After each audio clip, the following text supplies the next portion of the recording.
এবারে পদ্মবাহারে ভোট এমপে মাননীয় মুখ্যমন্ত্রীর সভা তৃণমূল কংগ্রেস আয়োজন করেছিল এবং সেই সভাতে 3000 লোকও হয়নি এবং সেই লোকেরও একটা অংশ হেলিকপ্টার দেখতে এসেছিল।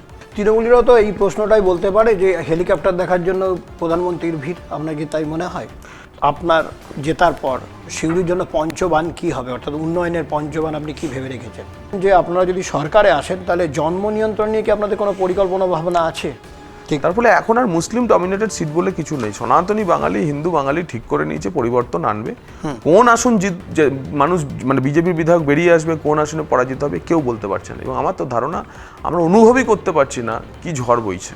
কোথাও কোথাও আমরা খবর পেয়েছি বীরভূমেও হয়েছে, থানার আইসি আইপ্যাকের প্রতিনিধিদের জন্য হোটেল বুক করে দিচ্ছে। বিডিও অফিসে আইপ্যাকের প্রতিনিধি এসে বিডিও তাকে রেগুলার ব্রিফ করছে। তৃণমূল কংগ্রেস শেষ 3 দিন তারা বিভিন্ন স্থানে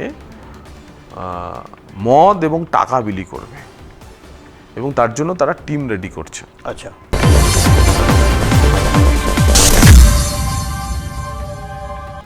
নমস্কার, আমি সঞ্জয় রয়েছি আপনাদের সঙ্গে। আপনারা দেখছেন S2S মিডিয়া। বাংলা কার বা বাংলা কার দখলে হতে চলেছে, এটা এখন সবথেকে বড় প্রশ্ন।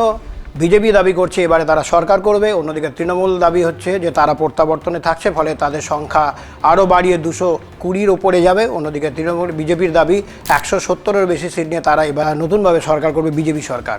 ফলে সেই জায়গায় দাঁড়িয়ে এখন প্রশ্ন হচ্ছে যে রেজাল্ট 4 তারিখের পরে কী আসে। কিন্তু এরই মধ্যে বিভিন্ন রাজনৈতিক দলগুলো তাদের মতো লড়াই শুরু করেছে। প্রথম ফেজ অর্থাৎ 23শে এপ্রিল প্রথম ফেজের যে ভোট, সেখানে কিন্তু বীরভূমেরও ভোট রয়েছে। একই সঙ্গে বীরভূমের 11টা বিধানসভার মধ্যে সিউড়ি বিধানসভারও সিট রয়েছে এবং সেখানে দাঁড়িয়েছেন বিজেপির তরফ থেকে জগন্নাথ চট্টোপাধ্যায় আবার আমাদের স্টুডিওতে আজকে হাজির। জগন্নাথ নমস্কার, আবার আপনি আজকে আমাদের সময় দিয়েছেন। জগন্নাথ দা, আজকে আর খুব বেশি আমরা যেতে যাচ্ছি না, স্টেট কার্ড প্রশ্ন করছি।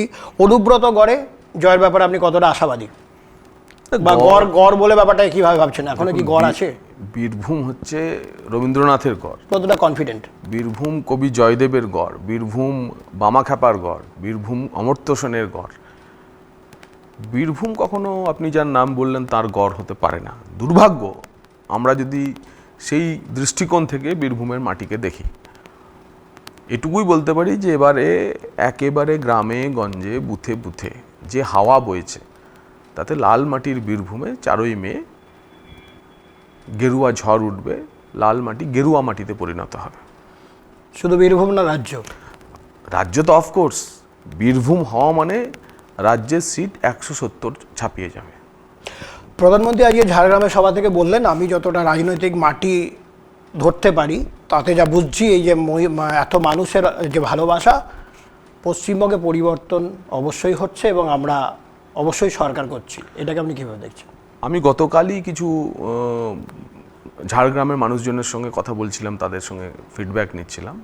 ঝাড়গ্রামে তৃণমূল শূন্য হয়ে যাবে, আদিবাসীরা ক্ষেপে গিয়েছে।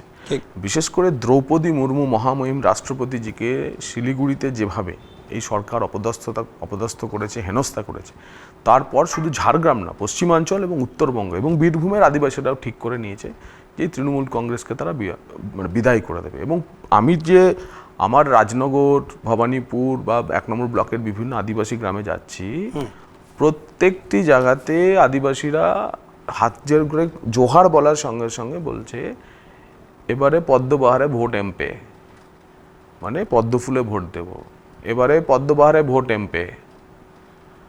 তো জোহার বলার সাথে সাথে এই রেসপন্স তাদের, এতেই বোঝা যাচ্ছে নিচে পুরো পরিবর্তনের হাওয়া চলছে এবং সেটা 4 তারিখে তার ফল দেখা যাবে, নিশ্চিতভাবে দেখা যাবে। বীরভূম যদি এক হয়, বীরভূম হলে বর্ধমানও তাই হবে, বর্ধমান হলে বোলপুরও তাই হবে, বোলপুর হলে কাটোয়াও তাই হবে, কাটোয়া হলে আসানসোলও তাই হবে।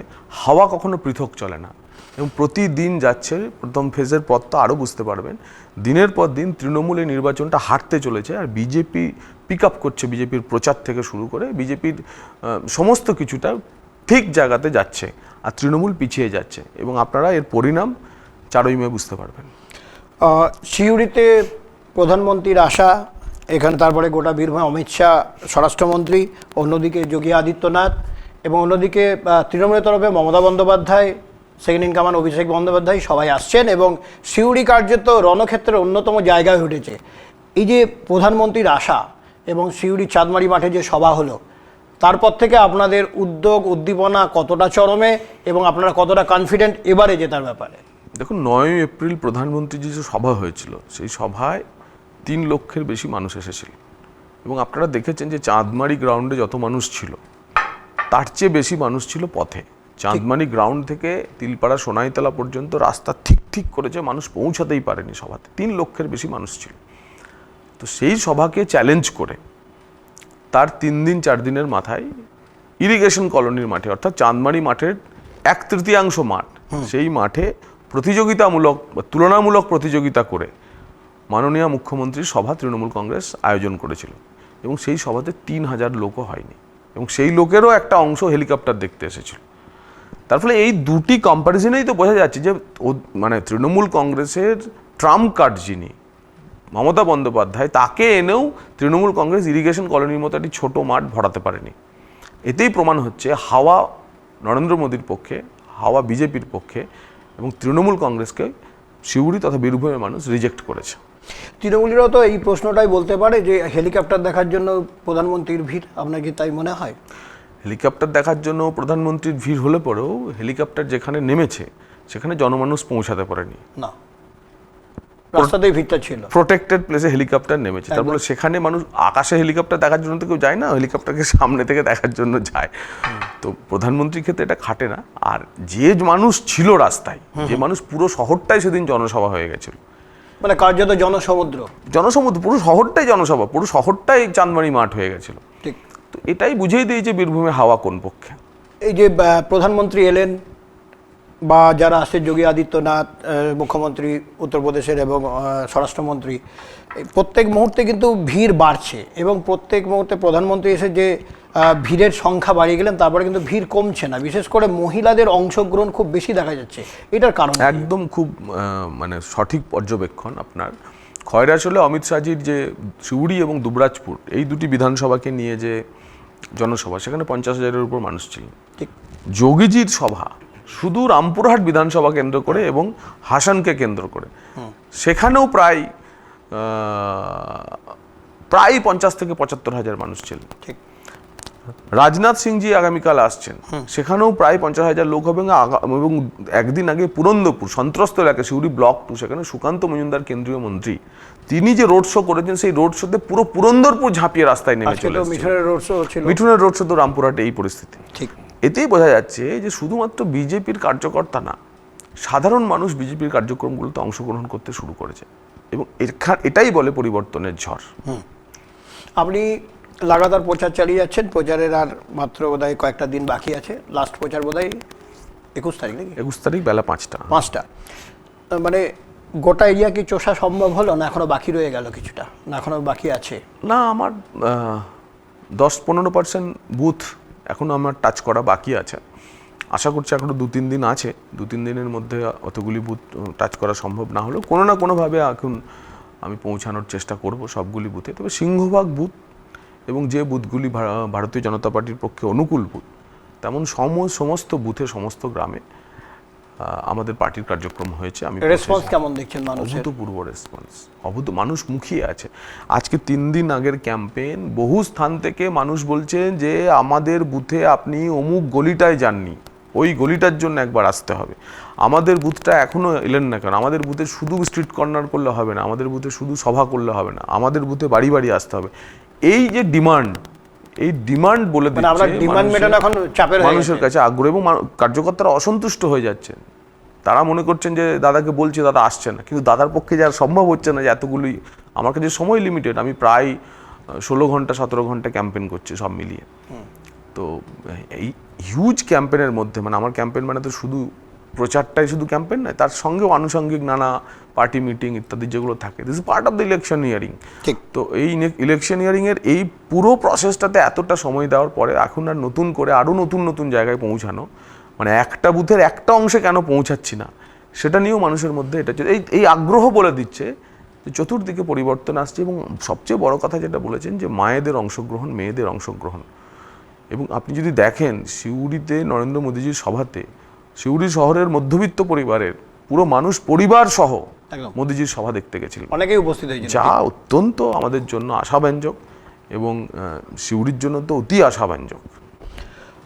আমরা যেটা বিষয় হচ্ছে যে কাজল অনুব্রত মণ্ডলে যে একটা দ্বন্দ্ব চলছে আমরা দেখতে পাচ্ছি, যে কাজল শেখ যেমন হাসন কেন্দ্রে বলছে যে আমার এখানে আসার দরকার নেই, আমি বুঝে নেব, বা যাই হোক, এই যে নিজেদের মধ্যে যে একটা দ্বন্দ্ব চলছে, এটা কি আপনাদেরকে বাড়তি ডিভিডেন্ড দেবে? এক দেখুন, নম্বর। আর দুই নম্বর হচ্ছে, আপনারা দ্বন্দ্ব দেখেন, আদতে এটা কোনো দ্বন্দ্ব না। দ্বন্দ্বটা মূলত পিঠে ভাগাভাগির দ্বন্দ্ব, রাজনৈতিক দ্বন্দ্ব না। বীরভূমের মাটিতে পিঠে ভাগাভাগির দ্বন্দ্ব চলছে। ঠিক। তো যার ফলে এই দ্বন্দ্বর সঙ্গে রাজনীতির বিশ্লেষণ করা কোনো মানে হয় না। দ্বিতীয়ত, ওটা তৃণমূল কংগ্রেসের ভেতরের বিষয়, তা নিয়ে আমি ভারতীয় জনতা পার্টি কেন টিপ্পণী করতে যাব? আমার আগ্রহ বরং বিজেপিকে বীরভূম জেলাতে আমাদের সমস্ত কার্যকর্তাকে সঙ্গে নিয়ে, সমস্ত লিডারশিপকে সঙ্গে নিয়ে, প্রতিটি বুথে আমাদের কার্যকর্তাদের দাঁড় করিয়ে আমাদের এই নির্বাচনে তৃণমূলের থেকে বেশি আসন বীরভূম জেলা থেকে জেতা। নির্বাচন কমিশনের পক্ষ থেকে কালকে একটা গাইডলাইন জারি করা হয়েছে, 100 মিটারের মধ্যে একটা লক্ষণ রেখা টানা হবে। এটাকে আপনারা কীভাবে দেখছেন? না, দেখুন, নির্বাচন কমিশন প্রতিবারই নির্বাচনে নতুন নতুন আঙ্গিক কিছু নিয়ে আসে এবং উদ্দেশ্য একটাই থাকে, ফ্রি অ্যান্ড ফেয়ার ইলেকশন। এবার যেমন নির্বাচন কমিশন যে 6টি মূল সূত্রের উপর নির্বাচন করছেন, তার মধ্যে একটি হচ্ছে ভয়মুক্ত নির্বাচন, হিংসামুক্ত নির্বাচন, রিগিং মুক্ত নির্বাচন। তো এই ধরনের যে বিষয়গুলি রয়েছে, তো তাতে তারা একটা লক্ষণ রেখা বা 100 মিটারের মধ্যে একটা পরিধি টেনে দেওয়ার চেষ্টা করছে। কারণ নানা সময় নানা বিবাদ হয়, জমায়েত হয়, তারা বলে আমরা 100 মিটারের বাইরে আছি। তো এবার যদি মেপে দেয় তো ঠিক আছে, এবার সেন্ট্রাল ফোর্স এই 100 মিটারের চৌহদ্দিতে যাতে ল অ্যান্ড অর্ডার মেনটেন হয়, যাতে 144 ধারা বজায় থাকে বা 163 ধারা বজায় থাকে, সেটা দেখবে। কারণ নির্বাচনের দিন প্রতিটি পোলিং স্টেশনে 163 ধারা বজায় থাকে। তো ওখানে অবৈধ ভোটারের সমাবেশ হওয়া নিষিদ্ধ। তো সেটা কেন্দ্রীয় বাহিনী নিশ্চয়ই। এবং বিএলওকে বলেছে তাকে থাকতে এবং সেই ভোটারকে আইডেন্টিফাই করবে, এই পদক্ষেপটা কেমন? দেখুন, বিএলও তো এসআইআর ক্ষেত্রে ওতপ্রোতভাবে প্রতি বাড়ি বাড়ি গিয়ে প্রত্যেকটি ভোটারকে এখন চেনেন। সরকারি অফিসার, শিক্ষক, মূলত শিক্ষক, 75% to 80% শিক্ষক। তো আমার ধারণা এটা ঠিকই আছে। বিএলও ভোটারদের আইডেন্টিফাই করে দেবেন, আর কেন্দ্রীয় বাহিনী দেখবেন যাতে কোনো অবৈধ ভোটার আছে কিনা, তাহলেই তো। 5-এ পঞ্চবান যদি বলা হয় যে আপনার জেতার পর সিউড়ির জন্য পঞ্চবান কি হবে, অর্থাৎ উন্নয়নের পঞ্চবান আপনি কি ভেবে রেখেছেন? দেখুন, সিউড়ি মানে সিউড়ি বিধানসভা ধরতে হবে এবং প্রাথমিকভাবে যে দুটি প্রকল্প অ্যাপ্রুভড হয়েছে, সেই দুটি প্রকল্প ভারতীয় জনতা পার্টির সরকার এলে কত দ্রুত চালু করা যায় সেটা দেখতে হবে। হচ্ছে সিউড়ি প্রান্তিক রেল, দুই হচ্ছে সিউড়ি রাজনগর নলা রেল, নতুন রেল লাইনের সার্ভে ইত্যাদির কাজ শুরু করে ডিটেল প্রজেক্ট রিপোর্ট তৈরি করা। কারণ সমীক্ষার জন্য কাজ এবং রেল বোর্ড বরাদ্দ করে দিয়েছে, অ্যাপ্রুভাল এতেও চলে এসছে সিউড়ি প্রান্তিক রেলের। এই দুটির সঙ্গে সঙ্গে সিউড়ির জলের ক্রাইসিস, এটা একটি সাংঘাতিক ক্রাইসিস। একই সমস্যা রাজনগরের পানীয় জল, এবং রাজনগরের পানীয় জলের সঙ্গে রাজনগরের স্বাস্থ্য পরিকাঠামো কিন্তু খুব করুণ অবস্থা। এক তো তাঁতিপাড়া হাসপাতালটা ক্ষয়িষ্ণু হয়ে গেছে। তো তাঁতিপাড়া হাসপাতাল এবং রাজনগর যে ব্লক হাসপাতাল, এই দুটোকে কেন্দ্র করে রাজনগরের স্বাস্থ্য পরিকাঠামো, বক্রেশ্বরের ট্যুরিজম এবং বক্রেশ্বর তাপবিদ্যুৎ কেন্দ্রকে করে যে ইকোনমিক অ্যাক্টিভিটিস চলছে, যে অর্থনৈতিক কর্মকাণ্ড, এখনও প্রায় 2000 ল্যান্ড লুজার রয়েছে যারা চাকরি পায়নি, যাদের জমির উপর বক্রেশ্বর দাঁড়িয়ে।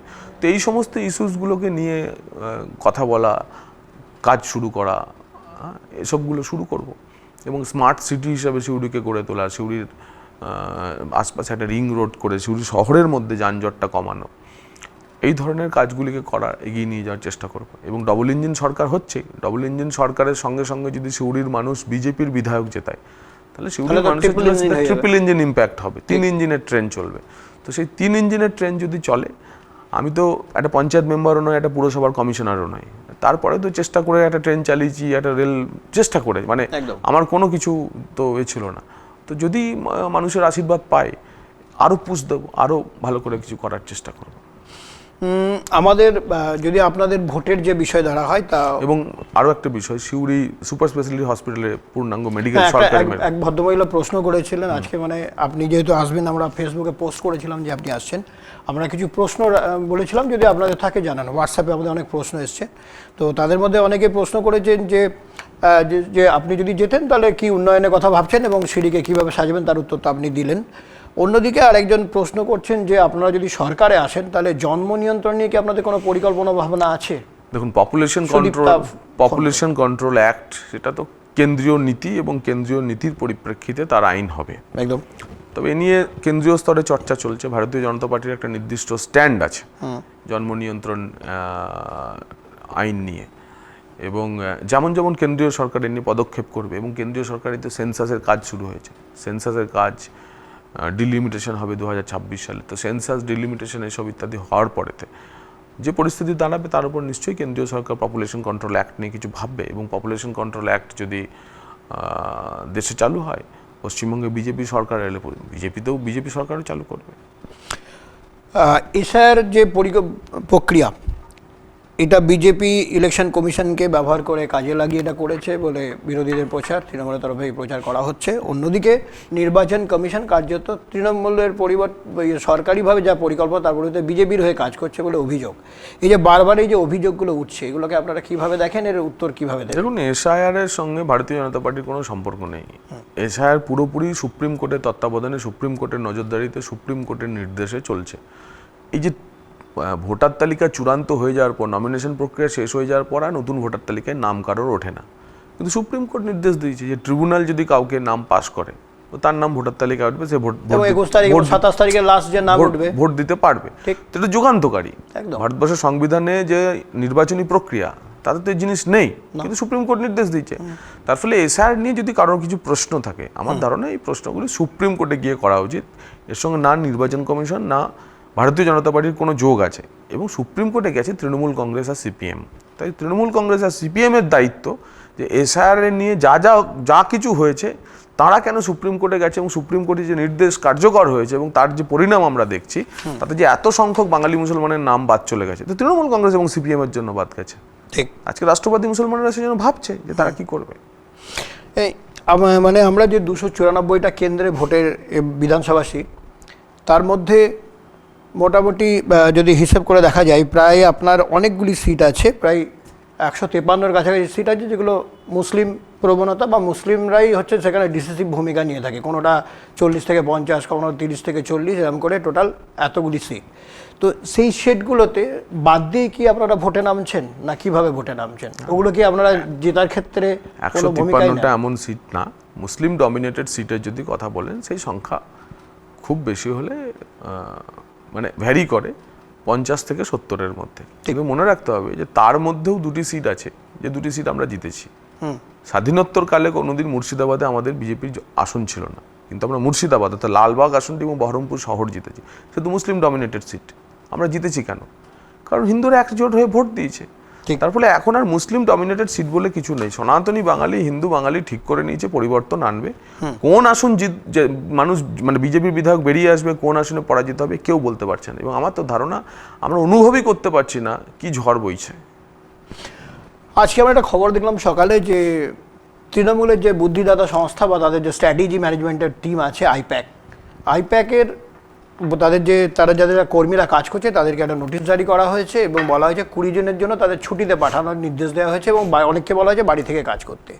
এই যে আইপ্যাকের যে নির্দেশ এবং তারপরে বন্ধ করে দেওয়ার যে আপাতত যে একটা কৌশল দেখা যাচ্ছে, এটা কি কেন বলে আপনার মনে হয়? এটা নিয়ে আমরা কি বলবো? একটি রাজনৈতিক দল, তার উপদেষ্টা সংস্থা, সেই রাজনৈতিক দলের সঙ্গে সেই উপদেষ্টা সংস্থার কি ডিল আছে সেটা তো আমাদের পক্ষে জানা সম্ভব নয়। সেই ডিলের পরিপ্রেক্ষিতে তারা যদি কিছু ঘোষণা করে তো সেটা তাদের বিষয়। কিন্তু আমাদের আপত্তি যেটা হচ্ছে, এই আইপ্যাকের প্রতিনিধিদেরকে থানার আইসি এবং বিডিও বা ইআরও এন্টারটেন করছে। কোথাও আমরা খবর পেয়েছি বীরভূমেও হয়েছে, থানার আইসি আইপ্যাকের প্রতিনিধিদের জন্য হোটেল বুক করে দিচ্ছে। বিডিও অফিসে আইপ্যাকের প্রতিনিধি এসে বিডিও তাকে রেগুলার ব্রিফ করছে। তো আমাদের সেই সমস্ত অফিসারদের উপর নজর আছে। আমরা এবার দেখব যে ওই ধরনের প্রতিনিধিরা এখন ওই আইসির ঘরে যাচ্ছে কিনা বা ওই বিডিওর ঘরে যাচ্ছে কিনা, জয়েন্ট বিডিওর ঘরে গিয়ে নজরদারি আছে, জয়েন্ট বিডিওর ঘরে বসছে কিনা। তো তাহলে যদি দেখি এরকম ঘটনা যে সরকারি কাজে এরা গিয়ে নাক গলাচ্ছে, তাহলে নির্বাচন কমিশনকে আমরা জানাবো। পুলিশের ভূমিকা নিয়ে আপনারা কতটা খুশি বর্তমানে? দেখুন, এবার পোস্টাল ব্যালটে পুলিশ যেভাবে হই করে ভোট দিয়েছে এবং পোস্টাল ব্যালট সঠিকভাবে দিতে কেন পারছে না, এই নিয়ে পুলিশের মধ্যে কার্যত সাজো বিদ্রোহের রব উঠেছে। তাতে এটা স্পষ্ট যে পুলিশ নিচুতলার পুলিশ কর্মী না, আর চটিচাটা সাহেবদের পছন্দ করছে না। কিন্তু এই সাহেবদেরও একাংশই আর চটিচাটা রয়েছেন, অধিকাংশ সাহেব এখন নিরপেক্ষ। তারা চাইছেন গণতন্ত্র পশ্চিমবঙ্গে রক্ষা পাক। মানে এটা আপনাদের গভীর পর্যবেক্ষণ।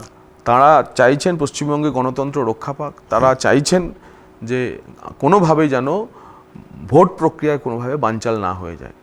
কিন্তু একাংশ এখনও আছে যারা এখনও চেষ্টা করে যাচ্ছে। আমরা দেখলাম কিছুদিন আগে যে বেশ কিছু জায়গায় ধরুন পোস্টার রয়েছে, সেখানে গোবর লেপে দেওয়া হচ্ছে বা আপনাদেরও কখনো পোস্টার ছিঁড়ে দেওয়া হচ্ছে। এই যে পরস্পরের প্রতি ছিঁড়ে দেওয়া পাল্টা এটাকে অত্যন্ত খারাপ। কোনোটাকেই আমি সমর্থন করি না। যদি তৃণমূলের পোস্টারে কেউ গোবর লেপে থেকে, সেটাকেও সমর্থন করি না। আমার পোস্টার যারা ছিঁড়ে দিচ্ছে সেটাকেও সমর্থন করি না।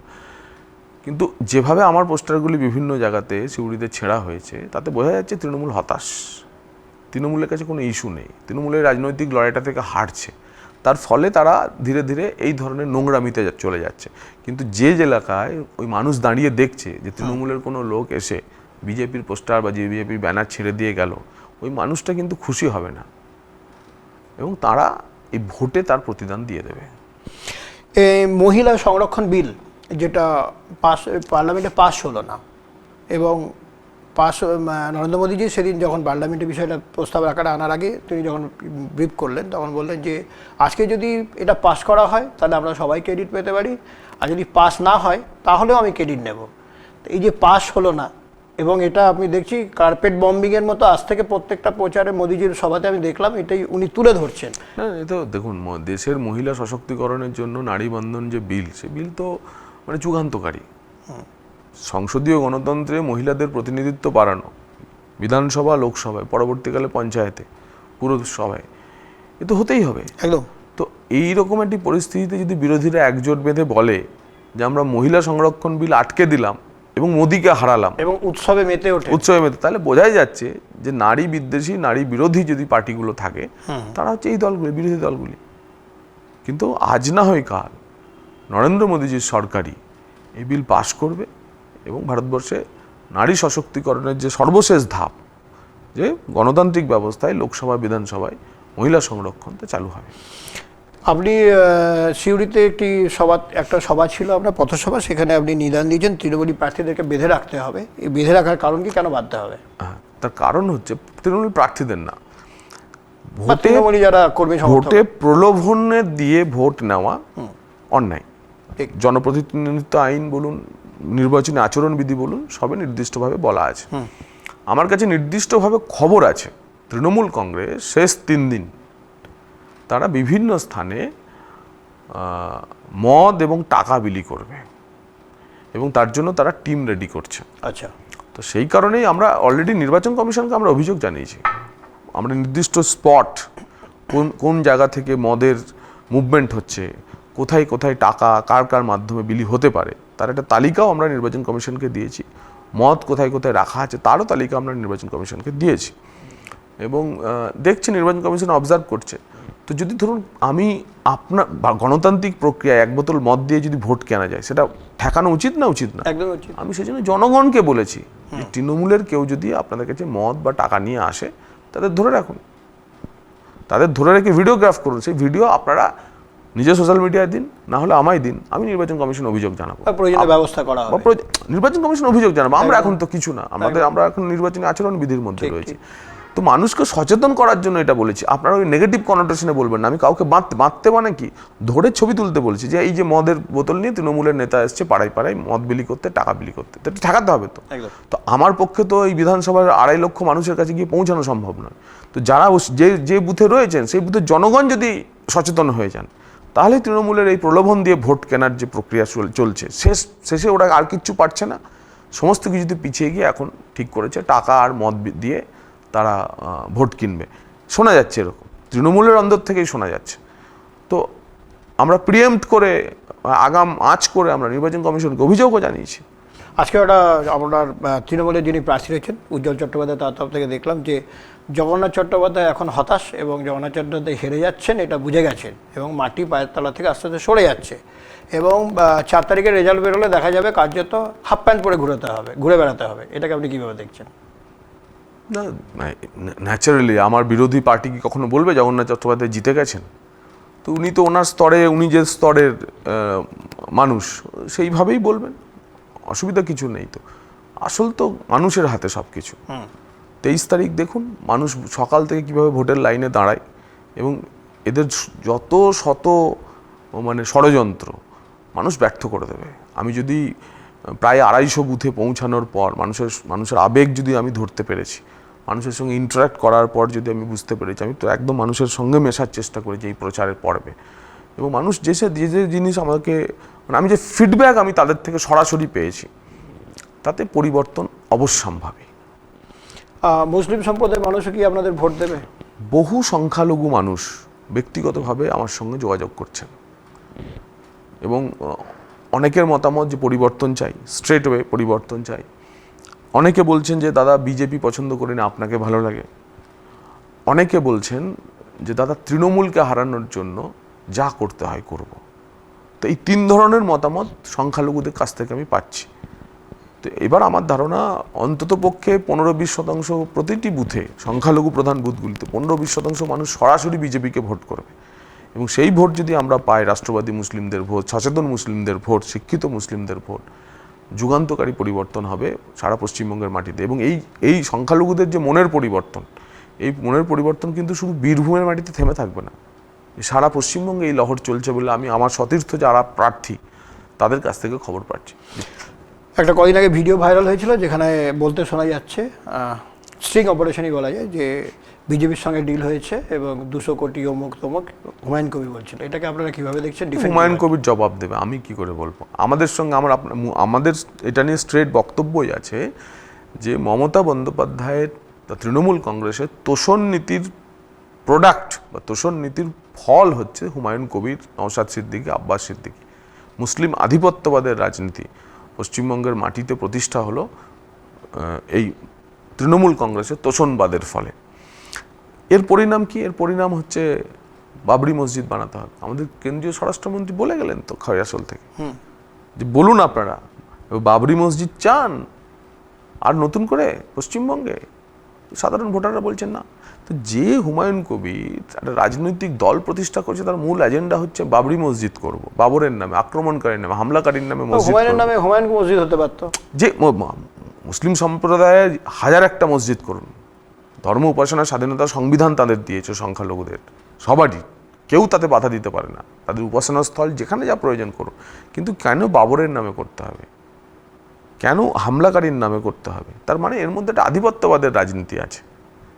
তো এইটার বিরোধিতা, এটা আমরা বিজেপি আমাদের এইরকম দলের সঙ্গে আমরা ডিল করব আপনার মনে হয়? আমাদের পুরো রাজনৈতিক লড়াইটাই তো হচ্ছে এই রাজনীতির বিরুদ্ধে। ঠিক। একটা ঘটনা হয়তো আপনি খেয়াল করে থাকবেন, মমতা বন্দ্যোপাধ্যায় যে সভা ছিল সিউড়িতে, সেখানে কিছু মানে শেষের দিকে যখন কাজল শেখ বা তার সাথে কিছু কথা বলছেন মমতা বন্দ্যোপাধ্যায়, অনুব্রত মণ্ডলকেও ডাকলেন, এলেন, কিন্তু উনি একটু ক্ষোভ দেখিয়ে সরে গেলেন। এটাকে আপনি নজর করেছেন? এটা কি হতে পারে? আমি সোশ্যাল মিডিয়ায় দেখেছি এটা, কিন্তু অনুব্রতবাবুর বডি ল্যাঙ্গুয়েজ সেদিন যা ছিল সেটা তো সাংঘাতিক। কি মনে হয় কিরকম ওটা, মানে কি বলতে চাই, মানে কি হয়েছে সেটা তো আমি বলতে পারবো না, আপনি ছিলেন না। তবে এটাও যে পরিবর্তন আসছে পশ্চিমবঙ্গে, এটা তার প্রমাণ। কারণ মমতা বন্দ্যোপাধ্যায়ের সামনে ওই বডি ল্যাঙ্গুয়েজে কেউ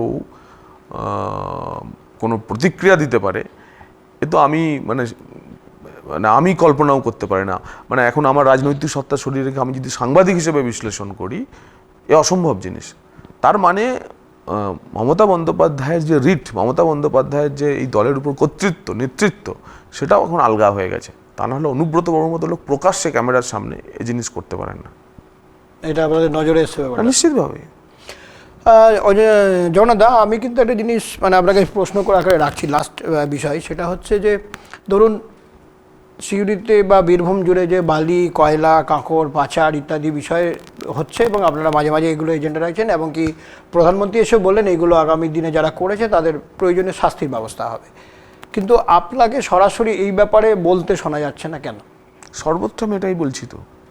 এ কি আমার হাসপাতাল আন্দোলন, একটা নদীর ওপরে ধরুন নদীর আইন কি, নদীর উপরে আমি ব্রিজ বানাতে পারি? আমার হাসপাতাল আন্দোলন কি নিয়ে? হাসপাতাল আন্দোলন করেছি কিনা, কি নিয়েছিল? যে পাথর মাফিয়াকে সিউড়ি সদর হাসপাতালটা বেচে দেওয়া হচ্ছে, সিউড়ি সুপার স্পেশালিটি হাসপাতালটা। এটাই তো মূল বিষয় ছিল। একজন পাথর মাফিয়া, একজন কয়লা মাফিয়ার দুটি ট্রাস্টকে বেচে দেওয়া হচ্ছে। আমি ছাড়া আর কে বলে? তিলপাড়া ব্যারেজ নিয়ে আন্দোলন করে আমাদের 16টা ছেলে জেল খাটলো। মূল তো বালি। আপনাদের খেয়াল থাকবে বিশ্বব্যাংকের যে কমিশনের যে রিপোর্ট, সেই রিপোর্ট কে প্রকাশ্যে এনেছে? যেখানে বলা হয়েছে তিলপাড়া ব্যারেজের আপ অ্যান্ড ডাউন 15 কিলোমিটারের মধ্যে কোনো বালি তোলা যাবে না। এই রিপোর্ট কে প্রকাশ্যে এনেছে? আপনারাও দেখিয়েছেন, কে এনেছে প্রকাশ্যে? হয়তো আমি এনেছি। তো যার ফলে বীরভূমের মাটিতে দাঁড়িয়ে বালি কয়লা এসবের বিরুদ্ধে বলেটা কি? আমি তো বলি একমাত্র, এবং মানে ধরে রাখুন দ্ব্যর্থহীন ভাষায় বলি, কোনো রকম মানে কি বলবো, যে কোনো রকম ছাড়া বলি, মানে রাগঢাক না করে। ভেস্টেড, হ্যাঁ রাগঢাক না করে বলি, কোনো রকম ভেস্টেড ইন্টারেস্ট ছাড়া, ইন্টারেস্ট লেস হয়ে বলি। মনে রাখবেন যে এগুলো সব মাইনর মিনারেলসের কন্ট্রোল পুরোটা স্টেট গভর্নমেন্টের হাতে। আনটিল অ্যান্ড আনলেস বিজেপির স্টেট গভর্নমেন্ট না আসে এইগুলির উপর নিয়ন্ত্রণ, এবং এগুলি থেকে যাতে মানে সবচেয়ে বেশি পরিমাণ রাজস্ব না আসে, সেটা মানে সেই ব্যবস্থাটা সরকার না এলে করা সম্ভব না। নদীর আইন কি? মানে নদীর ওপর আমি চাইলে এক ব্যক্তিগত উদ্যোগে আমি একটা ব্রিজ বানাতে পারি? মানে এটা আপনার কি মনে হয়? এভাবে করা যায় না। পরিবেশ আইন আছে, আমি এনভায়রনমেন্টাল ইম্প্যাক্ট অ্যাসেসমেন্ট করতে হয়, পার্টিকুলার একটা ব্যারেজ সিস্টেম, সেই ব্যারেজ সিস্টেমের সামনে এই ধরনের একটা কজওয়ে কীভাবে বানাতে দেওয়া হলো, তারপরে একটা ব্যক্তি মালিকানায় কাউকে কীভাবে বানাতে দেওয়া হলো, দিজ আর ফ্যাক্টরস। এখন আমি শুনছি আমাদের প্রতিনিধিরা জেলা শাসকের কাছে যখন গেছিলেন, জেলা শাসক বলেছেন ইরিগেশন ডিপার্টমেন্ট, নদী ইরিগেশন ডিপার্টমেন্টেরই হতে পারে, ইরিগেশন ডিপার্টমেন্ট নাকি অনুমতি দিয়েছে। তো এর মধ্যে নির্বাচন চলে আসার ফলে পরে আমরা তার বিশদে ইরিগেশন ডিপার্টমেন্ট কিসের ভিত্তিতে এর অনুমতি দিয়েছে বা করা, সেটা আমরা জানতে পারিনি। কিন্তু সরকার নতুনভাবে এলে পরে, আমাদের ভারতীয় জনতা পার্টির সরকার প্রতিষ্ঠা হলে পরে তো আমাদের দেখতেই হবে এগুলো। হলে পরে তো বিষয়টা কেমন লাগছে? আপনি বলছিলেন হচ্ছে, এখন হলে পরে হলে মানে ভারতীয় জনতা পার্টির সরকার প্রতিষ্ঠা হওয়ার পর, মানে ভারতীয় জনতা পার্টির সরকার আসার পরে তো আমরা এগুলো দেখবো। হলে পরে মানে when we come, এর মানেটা হচ্ছে when we come, তখন আমাদের এগুলো দেখতে হবে। তাহলে আর বেশি দেরি নেই, 23 তারিখ এসে গেল। লাস্টলি আপনি কি বলবেন আপনার যারা ভোটার, তাদের উদ্দেশ্যে আপনার কি বার্তা থাকবে? না দেখুন, ভোটারদের উদ্দেশ্যে সিউড়ির মানুষের প্রতি আমার খুব নির্দিষ্টভাবে কিছু বলার রয়েছে। এক, আপনারা ঠিক করুন যে মানুষগুলি, যাদের সিন্ডিকেট আপনাদের পুরো ভোট দিতে দেয়নি 2022 সালে, আপনারা কি তাদের নির্বাচন করবেন? যাদের জন্য তিলপাড়া ব্যারেজ ভেঙে গেল, আপনারা কি তাদের নির্বাচন করবেন? যাদের জন্য সিউড়ি সদর হাসপাতাল বা সিউড়ি সুপার স্পেশালিটি হাসপাতালটা প্রাইভেট মানে পিপিপি মডেলের নামে বিক্রি করে দেওয়া হচ্ছে, আপনারা কি তাদের ভোট করবেন? এই হাটজেন বাজার ফ্লাইওভার তৈরি হলো, আপনারা কি তার জন্য ভোট করবেন? শিয়ালদা সিউড়ি মেমু চালু হলো, আপনারা কি তার জন্য ভোট করবেন? সিউড়ি প্রান্তিক রেলের নির্মাণ কাজের অনুমোদন এলো, আপনারা কি তার জন্য ভোট করবেন? রাজনগর অবধি নতুন লাইন হবে যা 100 বছরের যুগান্তকারী, আপনারা কি তার জন্য ভোট করবেন? সিউড়িতে শান্তি, আইন শৃঙ্খলা, জঙ্গলরাজের পতন, বালি মাফিয়া, পাথর মাফিয়াদের কর্তৃত্ব নেতৃত্বকে নিয়ন্ত্রণ করা, আপনাদের ভোট কাদের জন্য? এগুলো একটু ভেবে আপনারা নির্বাচক মণ্ডলী, আপনারাই জনতা জনার্দন, আপনারাই জনগণেশ, আপনারা ঠিক করুন। আমরা ভোটে আশীর্বাদ প্রার্থী, আমরা বিনয়বত চিত্তে বিনম্র হৃদয়ে আপনাদের কাছে আশীর্বাদ চাইছি যে 3 নম্বর বোতাম টিপে আমাকে অন্ততপক্ষে ভোট দিন। তার কারণ গত 5 বছর আমি গত নির্বাচনে হেরে গিয়ে হারিয়ে যাইনি, ছেড়ে যাইনি, এবং লেগে থেকেছি, আপনাদের জন্য কিছু করার চেষ্টা করছি। একবার আমাকে সুযোগ দিন। যাই হোক, আমাদের সঙ্গে এতক্ষণ ছিলেন বিজেপি প্রার্থী জগন্নাথ চট্টোপাধ্যায়। তিনি যেটা জানালেন, তার সিউড়িকে নিয়ে অনেক ভাবনা আছে। আগামী দিনে রাজ্যে যদি বিজেপি সরকার প্রতিষ্ঠা হয়, তার সঙ্গে ট্রিপল ইঞ্জিন সরকার, অর্থাৎ কেন্দ্রে বিজেপি, রাজ্যে বিজেপি, এবং জেলায় যদি সিউড়িতে যে বিধায়ক হিসেবে বিজেপির হয়, ফলে ট্রিপল ইঞ্জিন সরকার হলে উন্নয়ন আরও ত্বরান্বিত হবে। এবং সেই আবেদনকে সামনে রেখে আপনাদের কাছে তিনি জানালেন যে আপনারা 23 তারিখ সকাল সকাল ভোট দিন, ভালো করে ভোট দেবেন এবং উন্নয়নের নিরিখে ভোট দিন, আগামী দিন সিউড়ির কথা ভেবে ভোট দেবেন, এটাই তিনি আমাদের সামনে জানিয়ে। ঠিক আছে জগন্নাথদা, অনেকক্ষণ ধন্যবাদ, অনেকক্ষণ সময় দিলেন, এবং আশা করব নিশ্চয়ই বিজয়ী ভব। সবাই তো সেটাই চাই, আমরাও চাই। অসংখ্য ধন্যবাদ S2S মিডিয়া, থ্যাংক ইউ। এবং আপনাকে সঞ্জয়। 2026 বিধানসভা নির্বাচন যত এগিয়ে আসছে, ততই উত্তপ্ত হচ্ছে রাজনৈতিক মাটি। বিভিন্ন বিধানসভার সাধারণ মানুষের মন কি বলছে, তাদের মধ্যে একগুচ্ছ প্রশ্ন রয়েছে। বর্তমান বিধায়কের কাজে কি তারা খুশি, নাকি চাইছেন পরিবর্তন? সব মিলিয়ে সরাসরি আপনারা চোখ রাখুন S2S মিডিয়ার পর্দায়।